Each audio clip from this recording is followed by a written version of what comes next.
We want to really thank everybody for being part of the BEAM initiative, and we're gonna get started very quickly today and kind of walk through our final webinar. So the main goals of the webinar are really going to be to hold on, sorry, I just went too fast.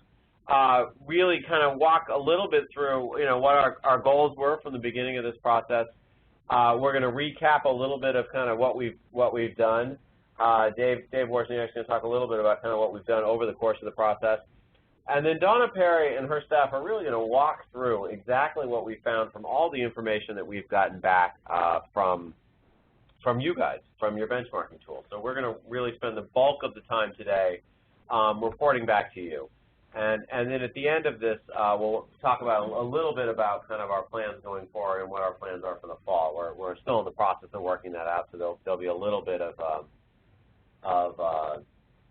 kind of sorting through that, but we're going to walk through that as well. So before we do that, we're going to do our polling questions, and Ev, if you could just pop those up for us, that would be great.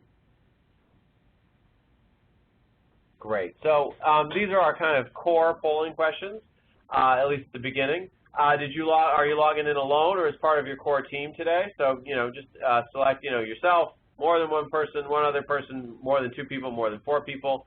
And then who are you? What's your role in the agency?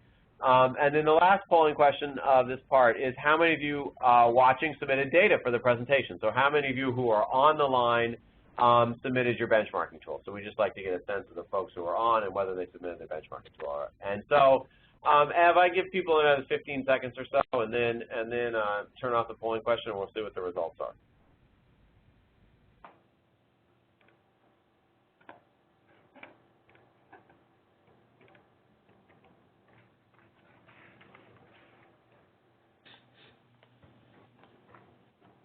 All right, Ev, why don't we turn it off and find out what our results are.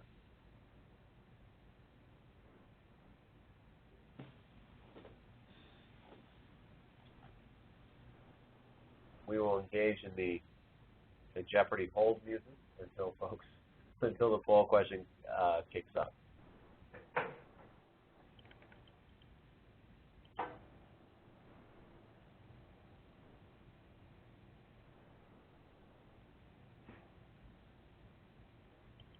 Okay, so most folks are logged in by themselves, and it looks like about, and again, mostly clinic leadership with a large proportion of finance and some executive leadership as well.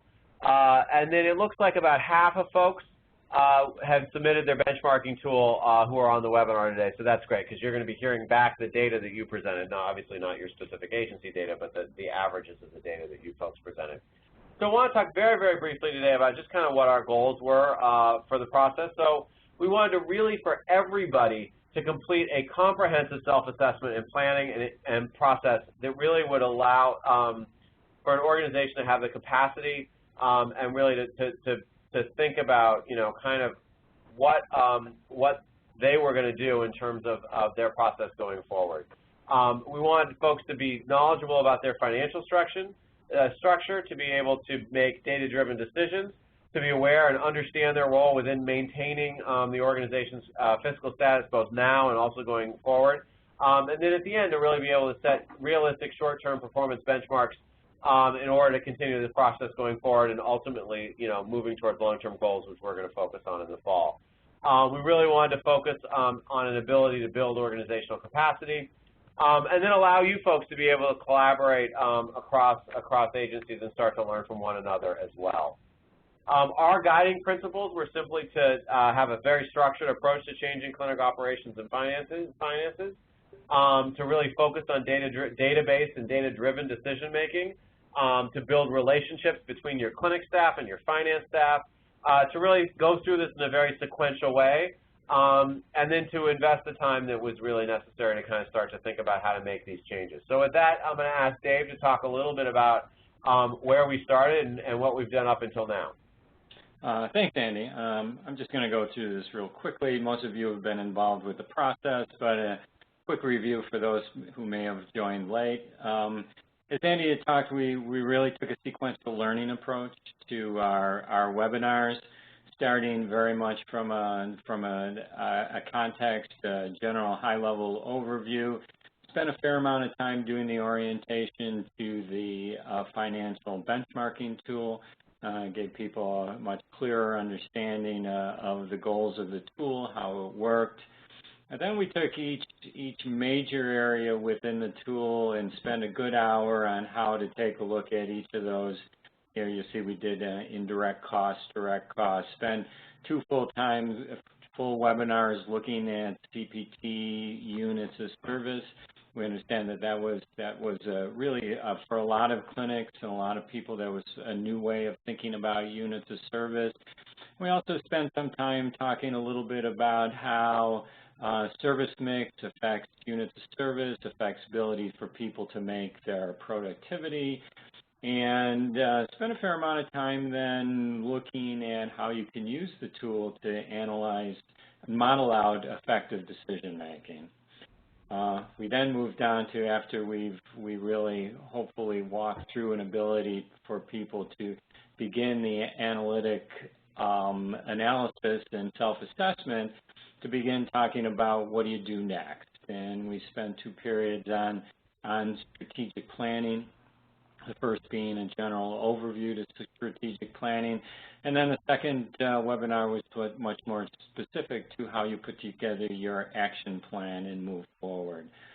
Spent, again, additional time on modeling for fiscal viability, developing personalized indicators and continuous quality improvement, and some of you may have joined me for a supplemental training on Excel basics. So that's what we did, and we certainly hope that it was effective, and this is what we hope that you were able to accomplish. And the first thing that we hope that you'll be able to accomplish is to do the self-assessment by filling out the financial benchmarking tool. So if you've done that, then what we would hope that you'd be able to do is identify for your clinic, and they may be different from other people's clinics, what the key drivers are as it relates to your fiscal performance and fiscal viability. We list here some of the major areas that the benchmarking tool looks at, and we addressed during the webinars, including fringe benefits, work week, ratio of direct and indirect time, some of the big ones, weighted CPT units, productivity, and payer mix. So that was the diagnostic piece of it. And then once you have put your diagnosis together, we were hoping that you'd be able to perform what we call the self-assessment, sitting down with your quality improvement team and saying, okay, what are our key drivers? One of the things we really focused on is focusing in on those areas that you can actually affect. And once you find those areas that you can affect, which ones have the greatest impact? Then setting aside and using the model to set performance benchmarks that you've modeled out and know that you can change, and have quantitative analysis that would show you that it would have the positive effect on fiscal viability that you were looking for. And once you've done your diagnosis and your self-assessment and you've found your areas that you were going to address, sitting down and putting together a much more formalized plan, strategic planning that is taking those areas, quantifying them, articulating them, understanding how it fits into the agency and your mission, and then very specifically what tools you are going to need to be able to put your strategic plan into place, evaluate your performance against your expectations, and then quickly make changes mid-course if it was necessary. So generally, then that's really the approach that we took, and hopefully that's where you got there, where you are now. We are going to take the majority of today's webinar to report back to you based upon the information that has been provided to us through the benchmarking tools. I'd like to introduce Donna Perry. She's the Senior Vice President and Chief Operating Officer at Coordinated Care Services. Her and her team have done a really outstanding job of putting the data together in understandable format. Donna? David, thank you. Thank you very much. We're hoping that you're as excited as we are actually to share this data with you. So let me start just by introducing the data set.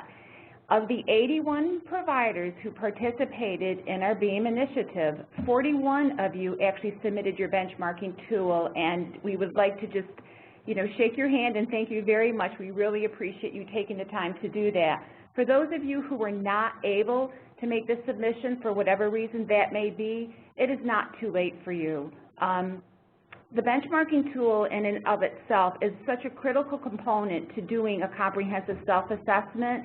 We really encourage everyone to take the time to go through the process. It's important that you know your numbers and ultimately complete and submit the benchmarking tool. I'll talk a little bit about your opportunity for submission later on.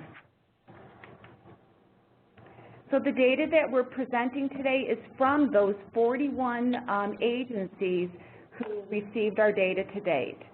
We're going to do an overview of some provider characteristics. We'll talk about some standard performance indicators as well as some other important indicators that we want you to pay attention to. While the data that we're going to share is reflective of the actual information that we've received to date, we want to share with you also some ratios that through our experiences we consider to be healthy ratios and some statistics or benchmarks that we consider to be healthy, so that from a provider view you can take a look at perhaps where you have an opportunity to make a change and perhaps where you can achieve a better bottom line. Some agency characteristics. We looked at the group by geographic region. So of the 41 agencies, we're pretty well split, about half of them in the New York City region and half of them in upstate. As I go through the slides, I'll talk a little bit about what information we'll be making available in our data book. For those of you who were able to submit the benchmarking tool to us, in addition to also having these PowerPoint slides that'll be on the CTAC website, you'll also be receiving a data book. For those of you who have not yet made the submission, again, time's not up yet. Please do come up with a process in order to achieve the necessary data, in order to receive the necessary data that you need and go through the process of submitting your tool to us. We'll submit a deadline under separate cover and republish the data book for you in the fall. The reason why I wanted to share a little bit of that background on the data book is that agency characteristics, like the geographic region, like the size of the clinic, those to us will be peer groups. So as we cut the data and look at it in different ways, we'll be looking at it by peer group. So here's the size of the clinic, overall total expense. The majority of our agencies are between $1.5 million to $2.5 million, with then the largest subset falling below 1.5 or greater than 2.5. Another peer group would be your affiliation. The majority are freestanding, though we also do have a large number of county providers, so we'll also be sharing some data at the freestanding peer group as well as the county peer group. So now that you have a little appreciation of the 41 agencies that submitted the data, we want to give you an idea of what you should be looking out for. The data charts are arrayed from high to low with a frequency distribution. I'll go over this again with the next slide. Our blue dots are going to be reflective of the actual data points from the benchmark data received. The red line is going to be an average. And then we use the standard deviation to show the variation that exists between individual agencies' actual results, and the average, and that gives us what I would describe as a majority range. So for those of you who are statisticians, we use a plus and a -1 standard deviation. So now I'm going to go through some of our standard performance indicators. This one happens to be total revenue per weighted CPT. So we would have simply taken all of the revenue that you reported to us, your weighted CPTs, and done the basic math. You can see it's arrayed from high to low, with a high revenue of just over $250 per weighted CPT and a low of about $60. Our average revenue is $120 per weighted CPT, with the plus or -1 standard deviation showing us that the majority of agencies, their revenue per weighted CPT is between $100 and $150. Knowing where you are on that range is very important. If you are at the 120 or below, it's good to know that you should be able to actually achieve a greater revenue per CPT. Certainly your peers are able to do that. The optimal revenue per unit for you is really going to depend on a number of factors. And even if you're at the higher range, some of the other data points that we're going to look at shortly may open your eyes to opportunities to actually improve that revenue.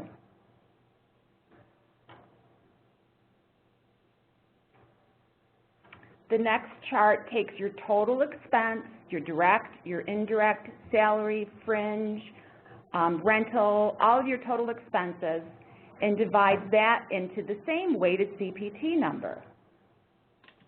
In this case, you can see, again, it's rated, ranged from high to low. Our average here is just over $150 per weighted CPT, and our range is between a low of 110 and a high of 200. Our work has shown us that right around $140 per weighted CPT, that if you are at or above that, it really requires you to take a look at a change in your cost structure as well as a change in your revenue. So not only reducing your costs, but also increasing your revenue in order to achieve profitability. Our experience has showed us that at 140 or below, minimally, if you're able to maintain your costs while at the same time improving or increasing your revenue, you're able to reduce any operating loss, achieve break even, or in the best of the worlds, have actually return or a profit. We recognize that every agency, every program is unique, and the mix of performance improvement targets, the changes that you might need to make individually to improve your viability are going to be different. What's important is for you to find the right balance that will guarantee the success for your agency. I'm hoping that some of these next few key performance indicators will give you some ideas where you have opportunity to make those changes. The last standard performance indicator is our net operating costs per weighted CPT. So you can see our average is an operating loss. That red line is an operating loss of about $40 per weighted CPT.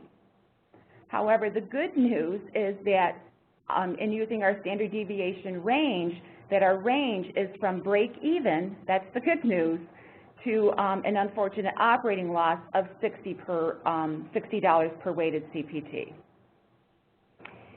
The agencies who reported at least a break even or better had certain characteristics that popped out to us.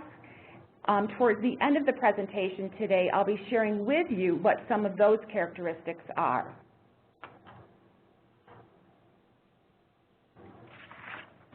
Now we're going to talk about some other performance indicators. Some of these will be at an agency level, like administrative costs or fringe benefits. Another reason why we recommended that it was very important to have executive leadership as a part of your quality improvement team was because not all of these performance indicators are ones that could be changed at the program level. Some of them do require the input and the partnering with your executive leadership. Then we'll also look at some other performance indicators which hopefully can be addressed or changed at your program level, like the ratio of direct versus indirect time, the ratio of billable to paid hours. Let's start with our agency administrative percentage. We were pleasantly surprised by these results. We actually thought they might be higher, so congratulations to everyone on having a good agency administrative percent. Our average is 10%. With our standard deviation, plus or minus, you can see here the range is quite small, so a lot of people are clustered right around and very close to that 10%, between 8 and 12%. If you are one of the outliers, certainly this is something that you should be talking with your executive leadership on to see if there is anything that could be done to change the agency administrative percentage. That is probably one of the more difficult percentages to change. Fringe benefits. We had a greater degree of variability here. And we were also surprised at how much opportunity that there is for change in fringe benefits. The average here is 30%. 30% seems on the high range. Plus or minus 1 standard deviation runs us between 21%, 21, 25, those are good percentages, at a high of just shy of 40%. 40% is a very high fringe benefit ratio.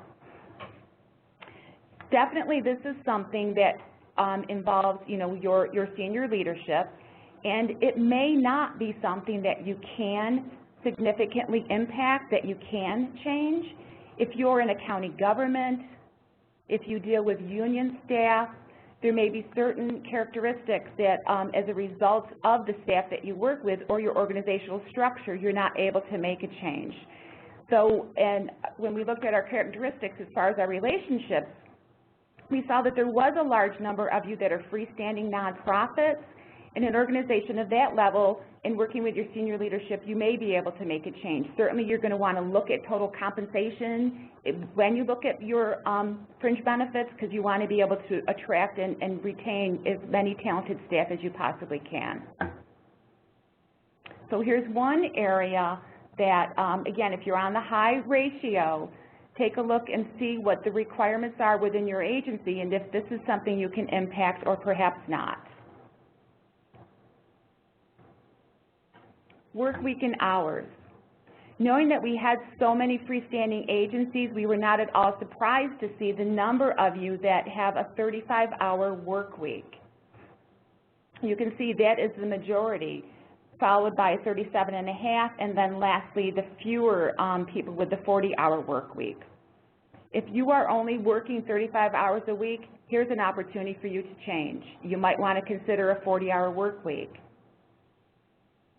This will not only increase your billable time, increase your revenue, but it will also have a correlating expense increase.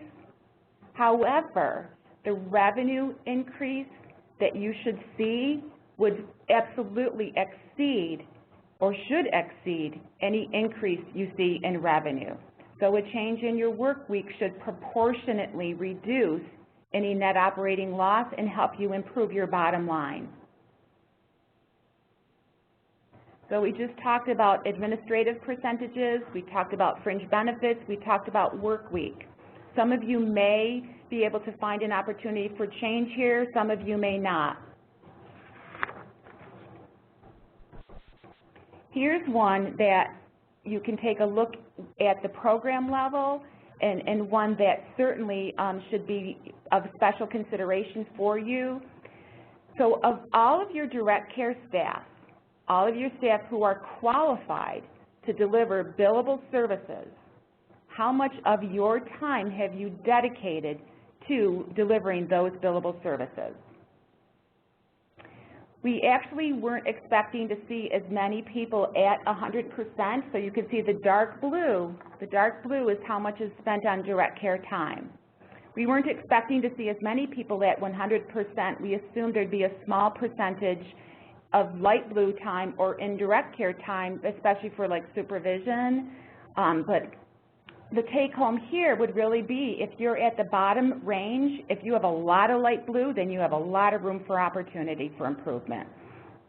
And certainly you should take a look at the time that you have set aside for indirect and assess that to see if you're able to make any shifts there and have more billable time and change caseload mix.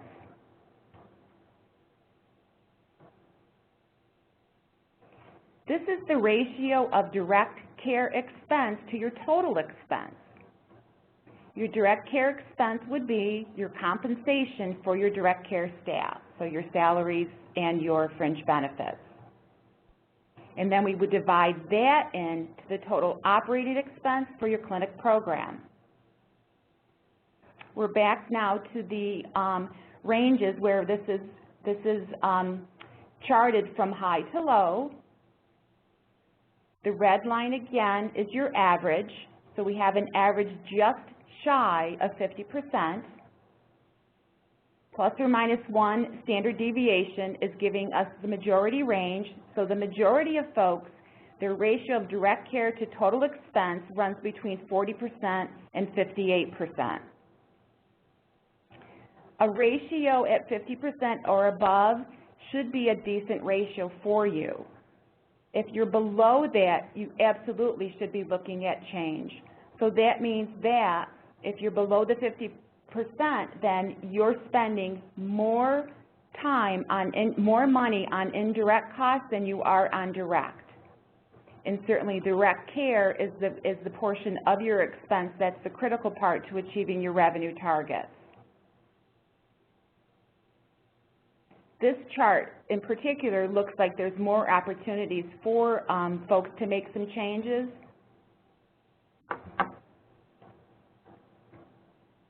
Ratio of billable to paid, another opportunity for change. The data here has shown us that the average is just shy of 60%. That's not a bad average, though anyone who's below that baseline should be looking at increasing the amount of billable hours that they have. They should be looking at increasing the productivity expectations of their staff. Our plus or minus 1 standard deviation shows us just below 50% and then just below 70%. So again, if you're at the average or less, there's opportunity for improvement.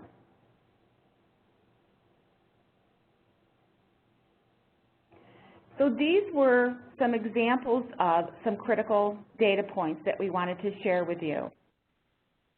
Back to what I was saying in the beginning in regards to your benchmarking tool. If you haven't yet prepared it, we highly recommend that you do. It's so important that you know your numbers so that you can compare yourself against these ranges, so you can identify the opportunities where you can make improvement. And again, the areas that you select for improvement and the actual targets and the change ratio that you'll be looking for should be unique to you, and it may be different by agency. What's most important is that you focus on the areas of change that will have the greatest impact for you.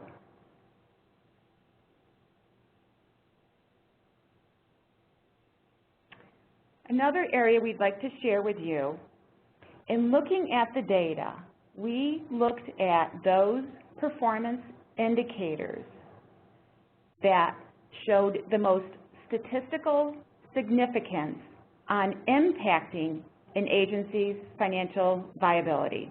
These are not in any particular order, but we found that the ratio of direct versus indirect time, productivity, and then the percent of Medicaid and Medicaid managed care, again, had the most significant impact on an agency's bottom line. As I mentioned before, the performance improvement marker for viability will differ by each agency, and also the recipe for acceptable margin is going to vary by agency. So if we focus now on those statistically significant performance indicators, And we also focus on, of those 41 agencies, 10 of them showed a break even or better. If we focus on those together, what we found is that the average cost per weighted CPT was $114 for those agencies. The average revenue per weighted CPT was $120. What we also found in looking at those statistically significant indicators, excluding any outliers, that the ratio of direct versus indirect time, their average was 62%. Hopefully that can be a target for you to try and work towards. Ratio of billable to paid, also 62%. The percent of Medicaid and Medicaid managed care, the average was 70%. So if you were to focus your time on something that would have the greatest return, again, our sample set, though, is very small. It's only 41 agencies. But if you were to focus your time on that area that may give you the greatest return, it would be looking at your ratio of direct versus indirect, your productivity, and then your percent of Medicaid as well as Medicaid managed care.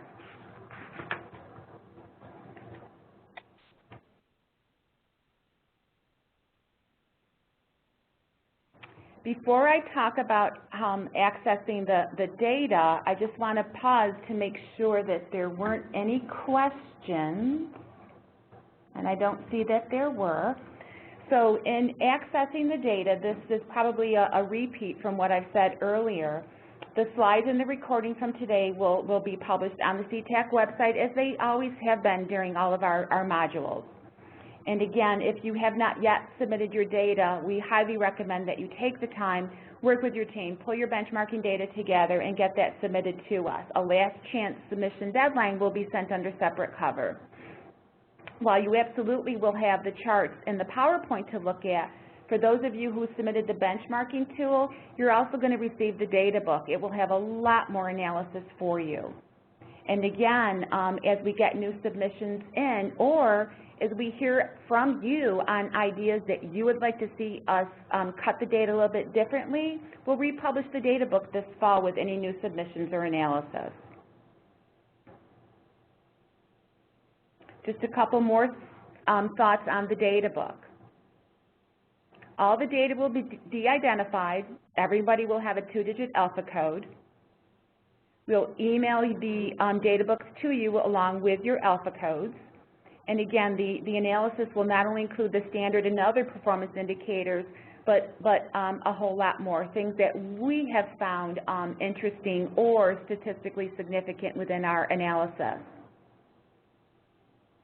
We'll also be giving you some views by peer group.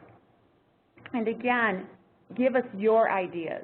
So if there's a way that you would like to see us cut the data or group the data, we'd like to hear from you.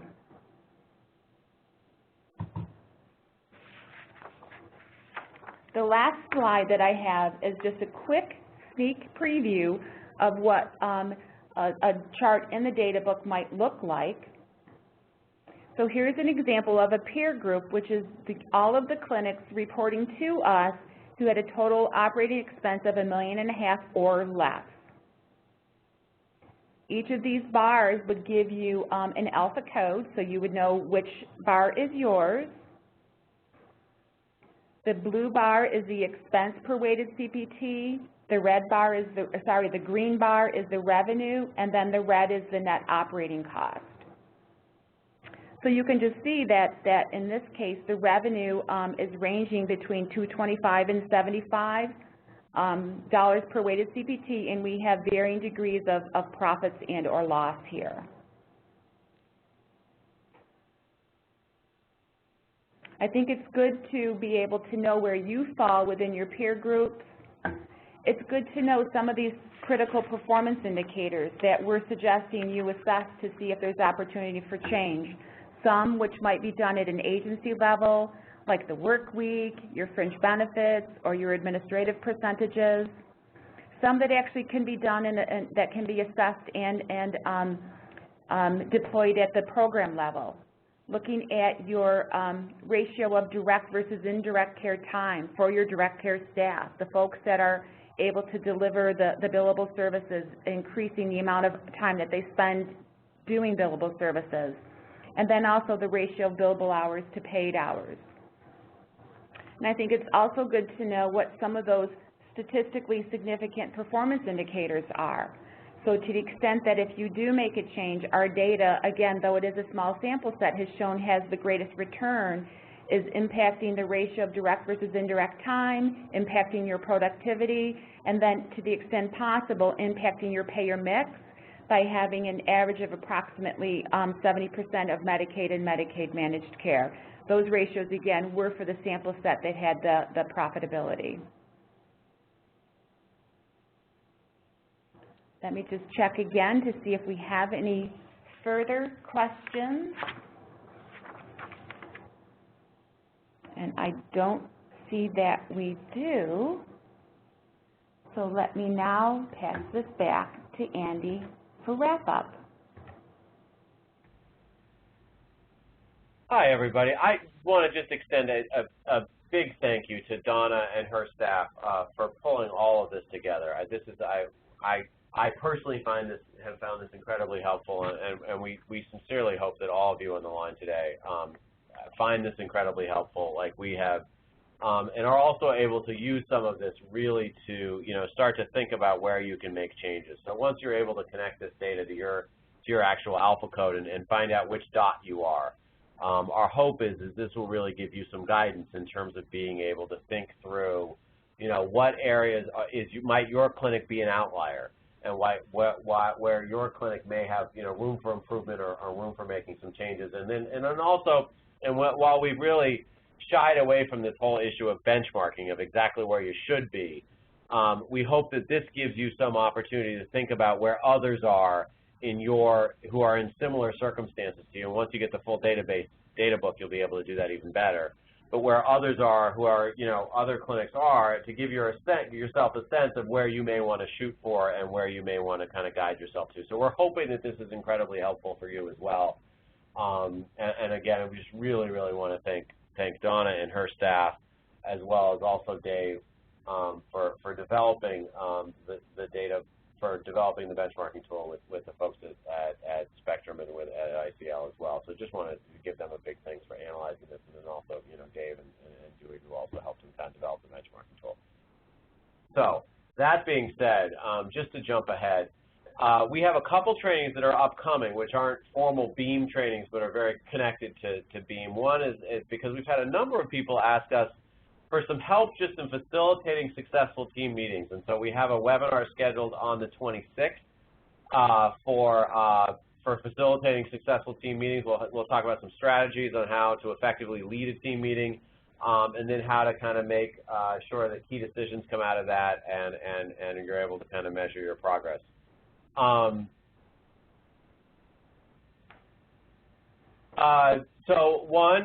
Also some tools and strategy. We have another webinar coming up on the 2nd of August, just around tools and strategies for managing productivity goals. One is introducing 2 new CTAC tools. One is a simple tool to help clinic directors track clinicians' productivity, and then one is a complex version of kind of one's a simple way of doing that, and then one's a more complicated version for people who want some additional functionality with that. So I want to talk a little bit about what we're going to do in the fall. This is still under planning, but we've got enough of it organized to be able to give some feedback around that as well.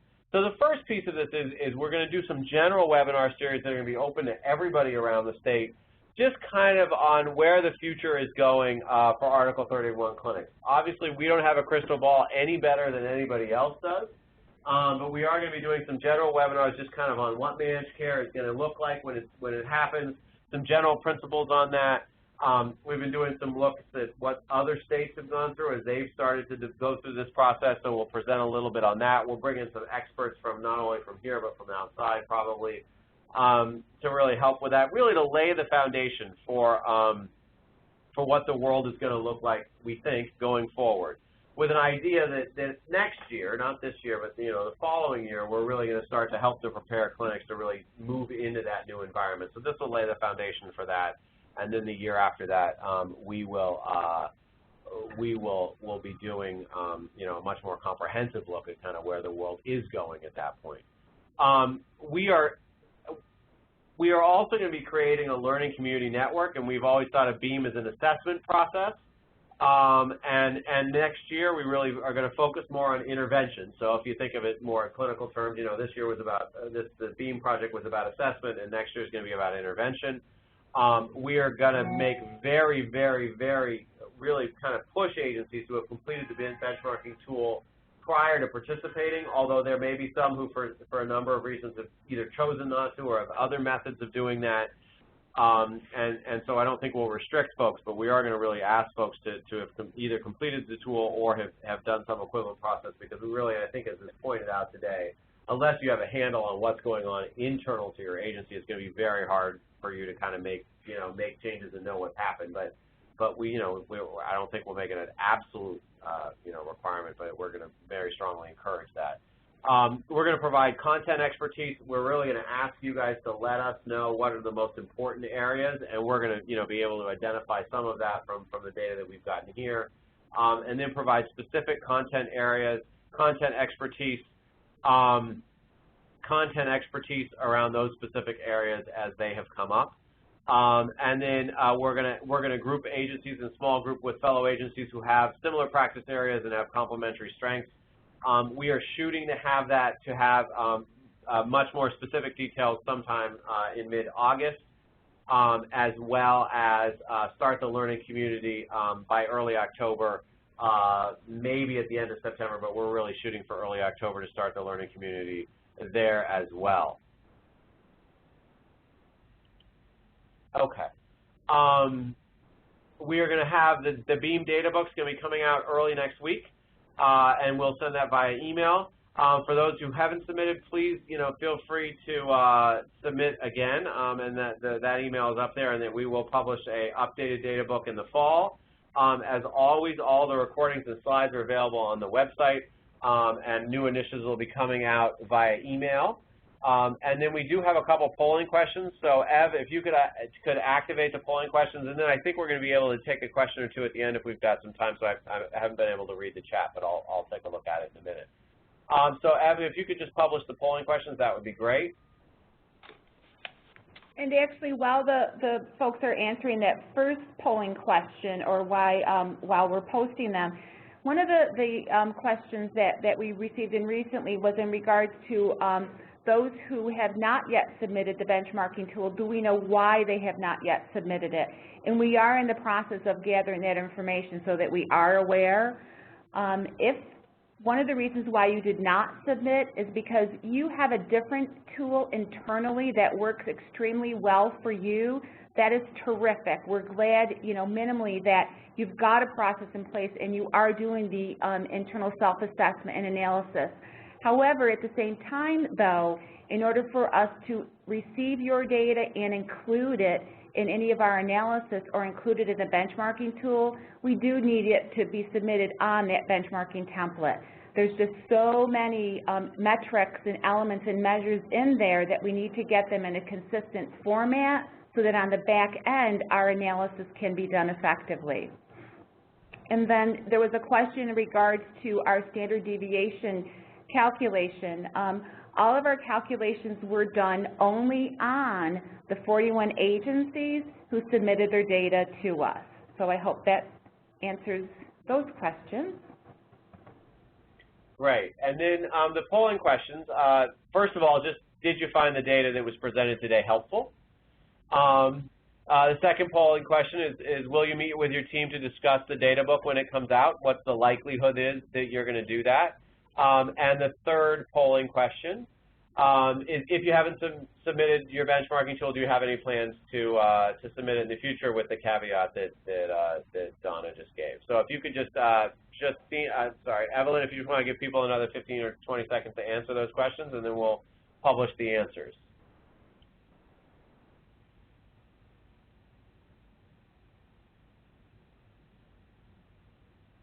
And another question came in while folks are answering. Will CTAC be focusing on quality measures and/or implementing evidence-based interventions? So we've had a number of projects so far on evidence-based interventions, and we will continue to do that over the life of CTAC. Mostly because we started as a Children's Technical Assistance Center. Most of those are focused on children's interventions so far, but we are looking at implementing, having adult evidence-based interventions as well. And we actually have, just as a way of preview, we actually have a big grant in right now to actually be able to offer more work in the area of quality interventions and those kinds of things. So we're very much hoping to be able to do a lot more work on quality measures, and we'll know sometime this fall or in the early winter whether we'll be able to do that. So yes, it is an area of big focus for us that we really want to be able to add to CTAC. So hopefully we'll be able to do that as well. And there is the webinar on the 26th. Is not a formal BEAM webinar, but it is on the holding effective meetings. So I think that answers all the questions. And then let's look at the polling questions. Did you find the data helpful? It looks like all but a couple folks who answered the question said yes, so that's great. We're glad to hear that. Most folks who answered the question also said they were likely or very likely to meet with their team about the data book. We're really glad to hear that as well. And it looks like a couple additional folks are going to submit their benchmarking tools. So we would love to have them, and Donna gave the information for how to do that. Data submission, if you have any questions, please feel free to reach out to Justine. Email the data to beam@ccsi.org. If you got questions, send them to Justine. The benchmarking tool, as hopefully everybody knows at this point, is available at ctacny.com. The information from today's webinar will be posted on the website. And you can continue to contact us via Justine and those kinds of things. So we just want to say thank you so much for your participation in BEAM over the course of this 7-month period. We hope it has been very helpful to you. Just an FYI that we are going to be sending out a Qualtrics survey to everybody who participated in BEAM. It'll probably take about 5 to 10 minutes to fill out. We really hope that everybody fills that out. We're going to be asking for some feedback on that. We do take that feedback very seriously, and it really does go into the changes that we make going forward and the kinds of things, the kinds of projects that we do. So please fill out that survey. And we're doing a sampling, so not everybody's going to get this phone call, but we're doing a sampling of clinics and having one of our interns here, a woman named Brooke, is calling folks around the state and asking them for some feedback on their participation in BEAM. So if you get one of those calls, please take a little bit of time to talk to Brooke, because again, it's feedback that we take very seriously in terms of planning future initiatives and those kinds of things. So I want to just give one extra thank you to all the folks to Donna and her team at CCSI and Dave Wozniak from Spectrum, and Elizabeth and her crew at ICL for really spearheading this effort as well. And a special thank you to Justine for really keeping the wheels on this bus for the last 7 months and coordinating everything that is done into the BEAM initiative. So with that, we are going to sign off, but we want to thank everybody for participating and thank all the staff at CTAC who have worked on this. And again, you'll be getting some emails with the data book in the near future, and we look forward to having all of you join our initiative in the fall, and more information will be coming out about that shortly. So with that, we're going to wrap up and thank all of you. And we will hopefully be seeing all of you in the fall for our next initiative. So thanks so much. Take care.